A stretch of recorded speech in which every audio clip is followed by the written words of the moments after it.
Buonasera a tutti. Io ho voluto fare questo comizio in tempi che qualcuno dice che non sono adatti per i comizi. Io credo che ci sia una politica invece di sapore antico, di grandi tradizioni, di vero confronto democratico, di capacità di stare a contatto con la gente, di confrontarsi con la gente. Una politica che è lontana dalle parole d'ordine, dagli slogan, dal fascino dei capi carismatici, dal fascino degli uomini della provvidenza. Noi non ne abbiamo mai voluto, non abbiamo mai amato l'idea degli uomini della provvidenza, tutt'altro. Ed invece c'è una politica che si deve ancora svolgersi con il contatto umano, che parte dal territorio, che guarda alla vita reale della gente, delle persone, delle nostre città. E per questo ho insistito, forse siamo gli unici di questa campagna elettorale, poco importa, e sentivo che c'era questa esigenza anche da parte dei cittadini di sentire qualcuno, perché no, consentitemi, perché credo di essere persona molto conosciuta, di sentire Tonino Gagliano sul palco.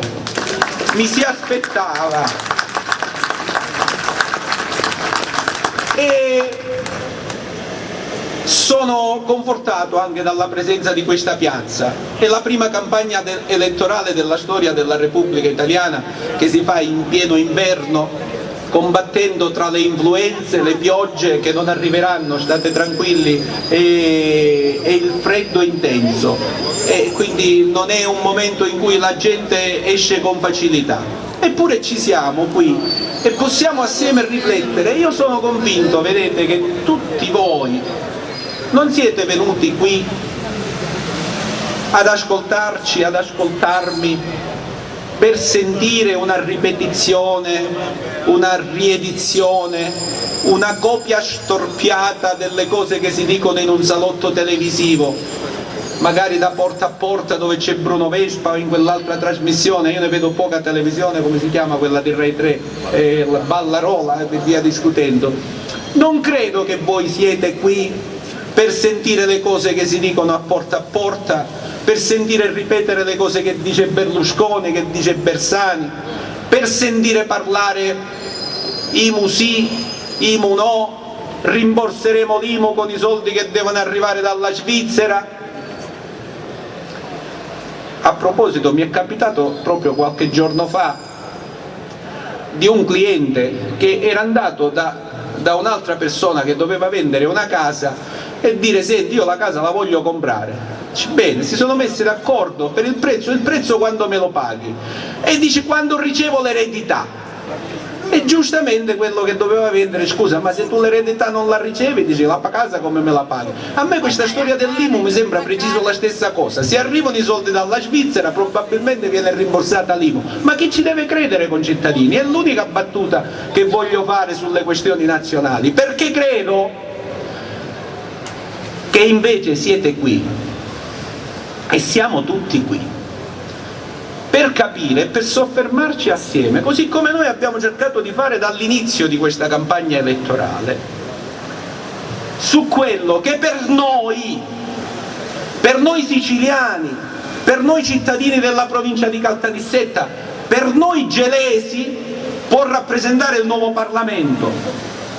Il vostro parlamentare, il parlamentare di questa gente, di questa città, di questa Sicilia. Io lo dico di questa Sicilia e lo posso dire perché io sono il candidato di Gela, ma sono anche il candidato di Caltanissetta, di Niscemi, di Agrigento, di Licata, di Canicattì, di Trapani, di Marsala, perché il mio partito, il partito dello scudo crociato, mi ha dato, mi ha degnato, mi ha rivolto la grande considerazione di essere il secondo candidato del territorio dopo un candidato di Palermo.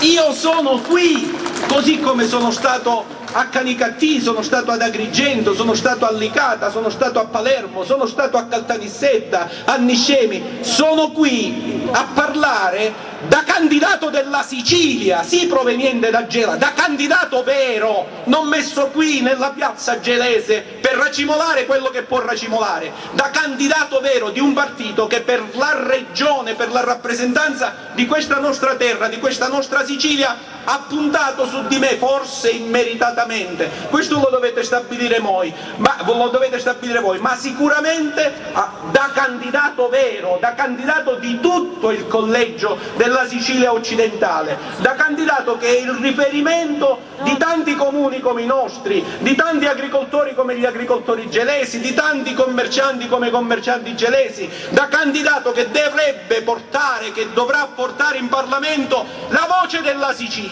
e la voce della Sicilia vista da questa nostra Gela, da questa nostra provincia di Caltanissetta.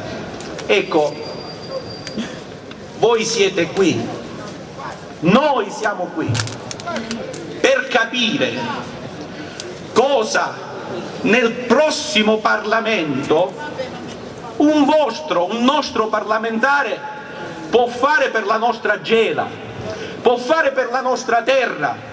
Qui non è il problema di costruire una squadra di tifosi, i tifosi vanno bene nel calcio e forse neanche, qui non è il problema di rafforzare la squadra dei tifosi di destra o di sinistra, ma qui è il problema di saper portare in Parlamento le esigenze, le istanze, le proposte di questa nostra città, di questa nostra terra. Vedete, noi siamo ad un bivio. Abbiamo tanta disperazione attorno a noi, sono disperati i nostri agricoltori che non riescono a vendere dei prodotti che sono meravigliosi, che sono i migliori del mondo e che sono il frutto del loro sudore e della loro capacità. Sono disperate le nostre imprese che non hanno occasioni di lavoro. Sono disperati i nostri commercianti che hanno visto ridurre enormemente i loro volumi di affari. Sono disperati tanti padri di famiglia che non hanno un reddito per mantenere le loro famiglie. Sono ancora più disperati tanti giovani che proprio qui in questa nostra terra, addirittura in una percentuale di 1 su 2, non riescono a trovare lavoro, pur avendo completato gli studi spesso, pur essendo diplomati o laureati.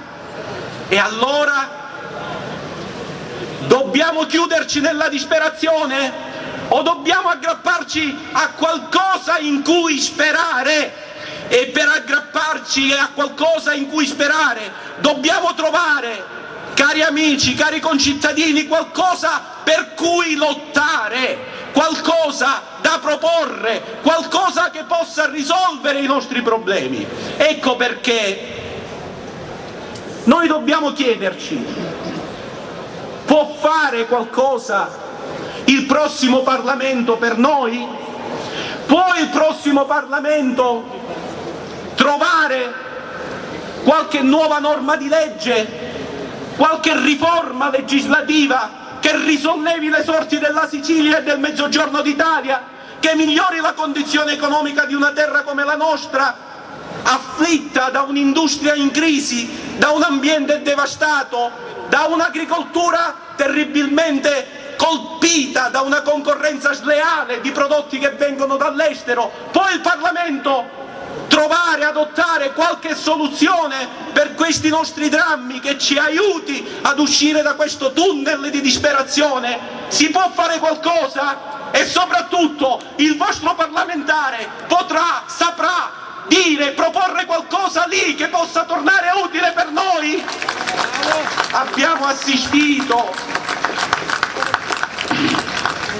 Abbiamo assistito in questa campagna elettorale un po' da tutte le parti, ma soprattutto a Gela, nel confronto tra i tifosi di Tizio e i tifosi di quello, tra i tifosi del leader di destra e i tifosi del leader di sinistra, abbiamo voluto noi lanciare sul tavolo del confronto proposte per noi ma non proposte che riguardano le questioni campanilistiche locali, le questioni amministrative, perché le elezioni amministrative ci saranno fra 2 anni, 3 anni, non lo so, non proposte che riguardano problemi addirittura che riguardano un ente piccolo, il marciapiede o le bollette, no! Perché non dimentichiamo che bisogna eleggere il Parlamento, dove si fanno le leggi valide per tutti. E allora cosa dobbiamo aspettarci?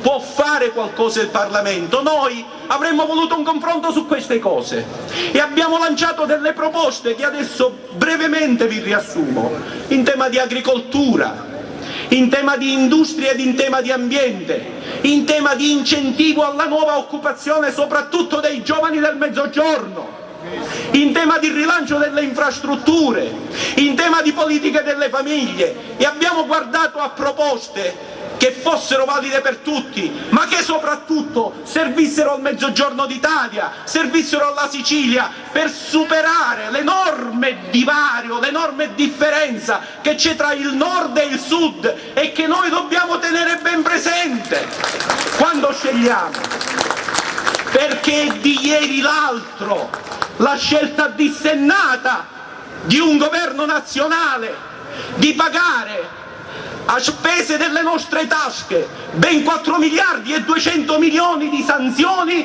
che avrebbero dovuto pagare solo gli allevatori della Lega del Nord, gli allevatori della Lombardia e del Piemonte. Bene, il governo Berlusconi scelse di pagarle a spese dello Stato italiano, secondo una politica che è chiara e che non è finita e che non finirà, e che vede un asse privilegiato di questa politica della destra italiana verso il nord, verso le regioni economicamente forti della Lombardia, del Veneto, del Piemonte. Dobbiamo tenerle bene chiare queste cose e dobbiamo pensare a come possiamo rimediare, perché se alla denuncia non si accompagna la proposta, e allora avremo fallito prima di cominciare. Se alla passione della denuncia non si accompagna l'acume della ragione che individui le soluzioni, e allora non abbiamo veramente speranze. Quali possono essere le nostre speranze? Quali possono essere le nostre proposte? Lo abbiamo detto, nessuno si è voluto confrontare su questi temi, si preferisce fare il tifoncello, il pappagallino di quello o di quell'altro leader e ripetere quello che si è sentito il giorno prima a porta o in quale altra occasione, o magari è noi che purtroppo o per fortuna nella nostra vita abbiamo sempre parlato per conto nostro, i pappagalli non li sappiamo fare e quindi parlando con i cittadini non possiamo usare parole d'ordine, slogan, promesse del cavolo e via discutendo, no, dobbiamo ragionare sulle cose che si possono fare. In agricoltura, per esempio, una cosa semplicissima e decisiva e risolutiva per la nostra agricoltura. Noi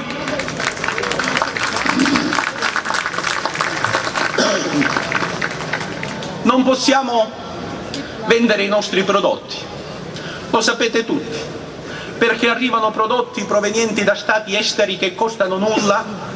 Perché? Perché sono realizzati con metodiche da noi vietate e con metodiche pericolosissime per la salute, con diserbanti, con fitofarmaci, con disinfettanti, con concimi assolutamente cancerogeni che da noi giustamente non si possono usare, e però ce li fanno arrivare sin sulla nostra mensa, ce li fanno mangiare, e quando li fanno arrivare sui nostri mercati distruggono i nostri prodotti che non si possono vendere perché non sono competitivi quanto al prezzo con questi. E noi diciamo una cosa semplice che si fa da altre parti del mondo e si fa in modo serio ed intelligente: i controlli sanitari obbligatori, non le facoltà che poi sono lasciati al favore, o molto spesso che poi sono lasciati alla tangente o al chiudere un occhio perché si fa qualche regalo a qualche ispettore di dogana o a qualche ispettore sanitario, o perché magari non si possono fare i controlli perché non c'è abbastanza personale, o perché chissà quale altre scuse ci sono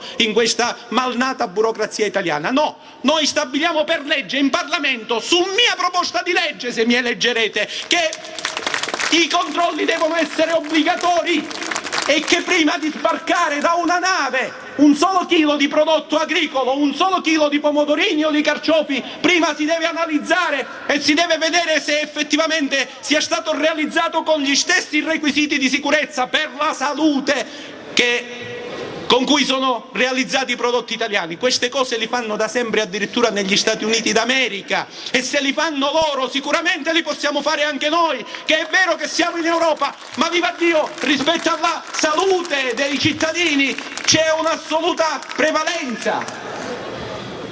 Questo ridarebbe fiato alla nostra economia agricola, ai nostri produttori, perché questa concorrenza selvaggia aggredisce essenzialmente i prodotti della nostra Sicilia, i prodotti delle nostre serre, i nostri agrumi della piana di Catania o della provincia di Agrigento, le nostre pesche, le nostre uve, il nostro olio soprattutto.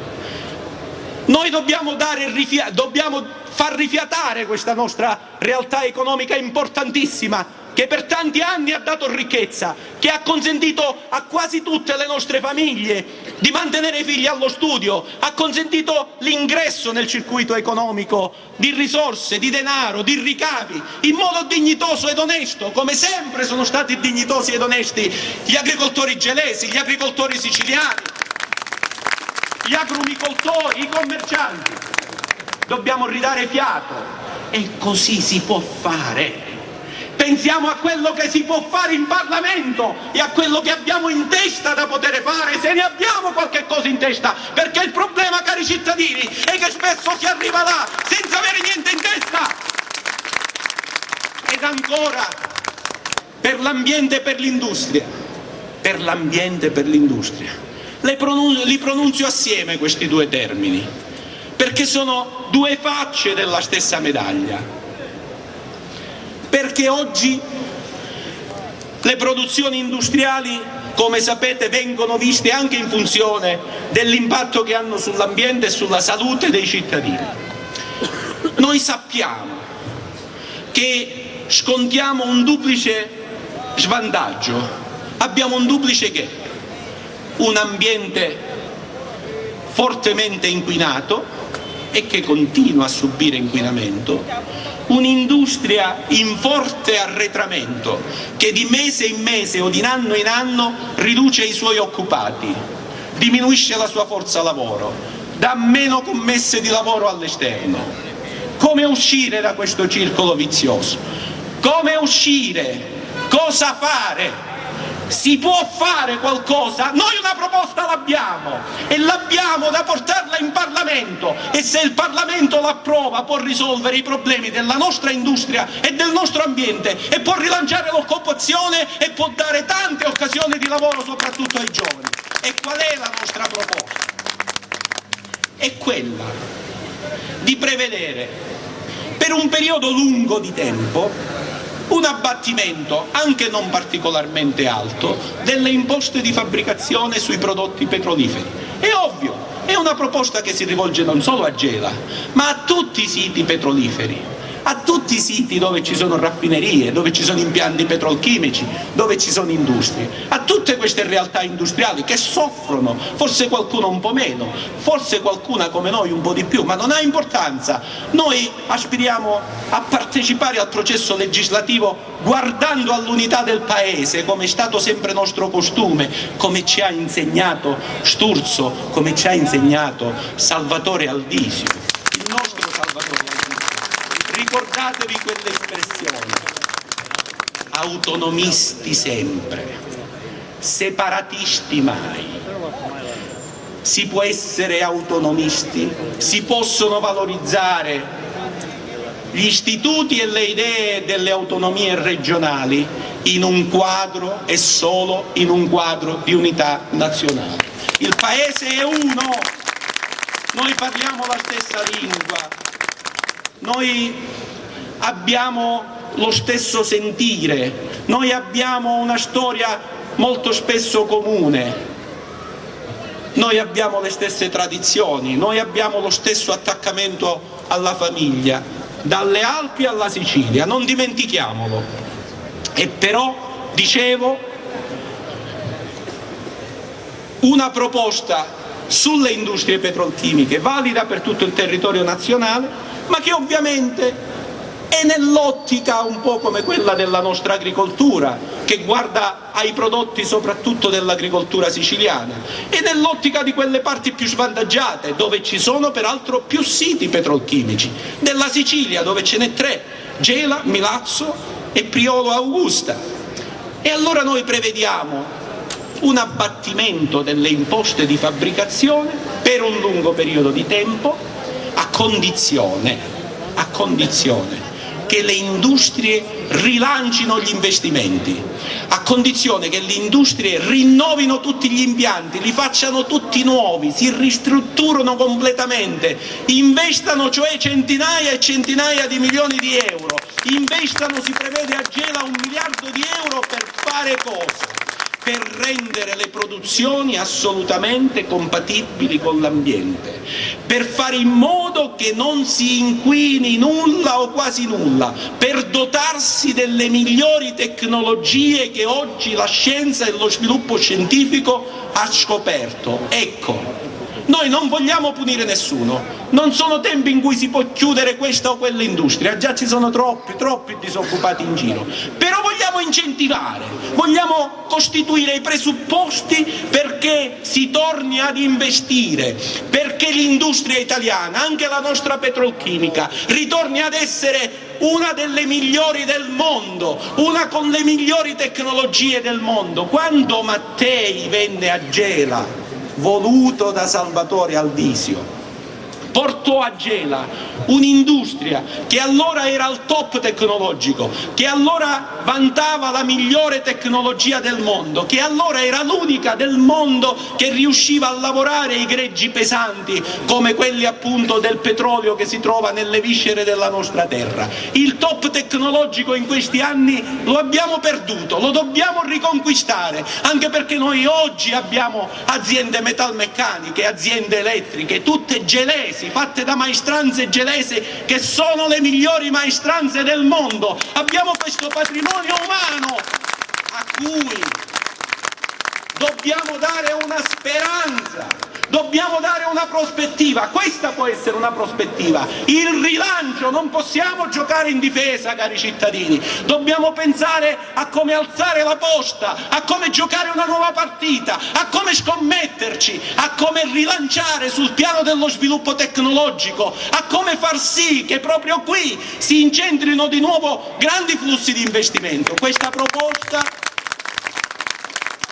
riattiverebbe gli investimenti a costo sostanzialmente zero, determinerebbe un riequilibrio tra queste zone come la nostra, afflitte da una industria appesantita dalla mancanza di investimenti di questi anni, la riequilibrerebbe rispetto alle regioni del nord. E quante occasioni di lavoro, e soprattutto determinerebbe una prospettiva, perché se l'industria oggi torna ad investire massicciamente grazie a questi incentivi, e allora significa che il sito industriale di Gela avrà un futuro per le attuali maestranze, avrà un futuro per i nostri giovani, avrà una prospettiva per i tanti laureati che abbiamo in materie tecniche, per i tanti diplomati chimici, elettrotecnici, elettronici, avrà un futuro, perché è noi al futuro che dobbiamo guardare. E poi,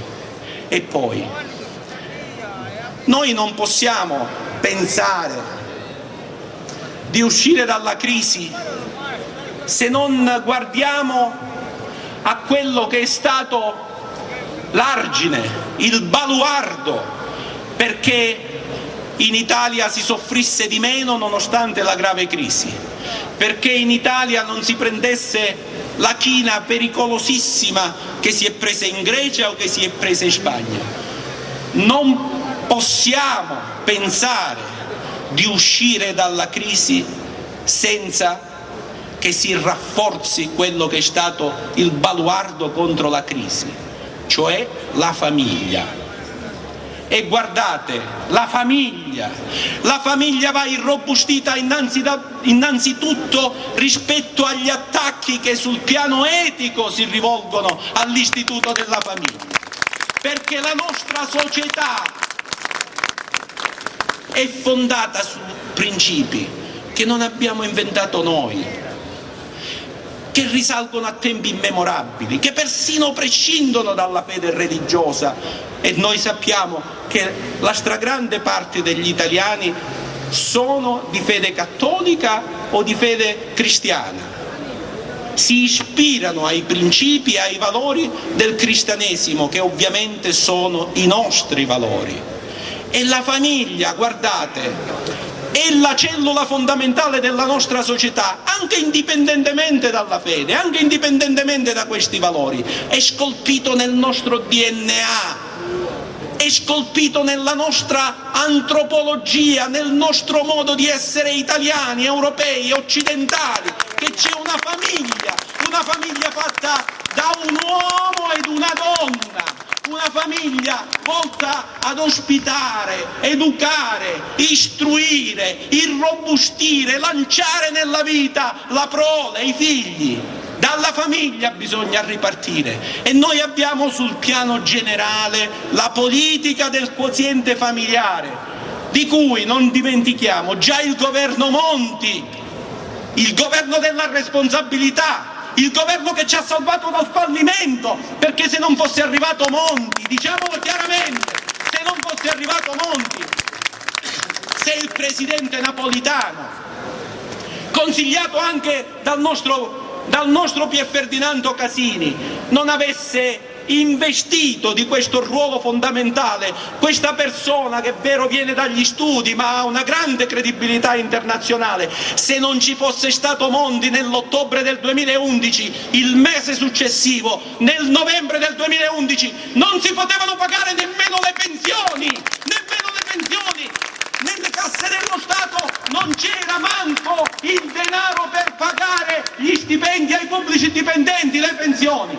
Noi oggi siamo in un momento di crisi ma di maggiore tranquillità, non abbiamo il fallimento dietro la porta, e già alcune cose sono state fatte, per esempio gli sgravi familiari, le detrazioni di imposta per il carico familiare, per i figli, sono state raddoppiate ulteriormente per le famiglie dove ci sono persone diversamente abili, cioè si è cercato in qualche modo di andare incontro all'istituto, alla formazione sociale fondamentale della famiglia, ma altro bisogna ancora fare. E noi pensiamo, anche qui, perché noi ci mettiamo il cuore e ci mettiamo anche la testa, ed è la testa nostra, non la testa degli altri, la testa nostra, col sale nostro, non col sale degli altri.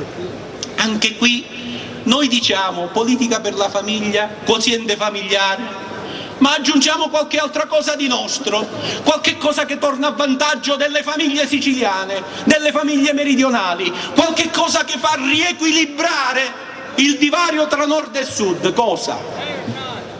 Facciamo gli sgravi per la nuova occupazione. I nuovi occupati, se un datore di lavoro assume un giovane, pagherà meno contributi, pagherà meno tasse, e questo si è d'accordo tutti, anche perché ora, grazie al governo Monti, un po' di risorse ci siamo. Ma arriviamo noi che siamo i siciliani di Gela, che siamo i gelesi e siamo i siciliani, che siamo gli uomini del sud, e diciamo aggiungiamo un qualcosina, perché rientra nel concetto della solidarietà non solo per la famiglia, ma della solidarietà economica tra le zone vantaggiate e le zone svantaggiate del paese. E diciamo gli sgravi contributivi, le facilitazioni fiscali in base al carico familiare.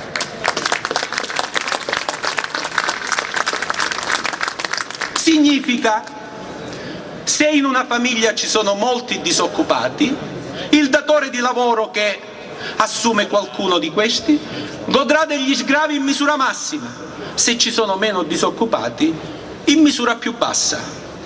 Questo significa che in una famiglia dove ci sono 4 disoccupati si potrà fruire dell'aiuto dello Stato nella misura più ampia, laddove invece sono meno i disoccupati nella misura più bassa.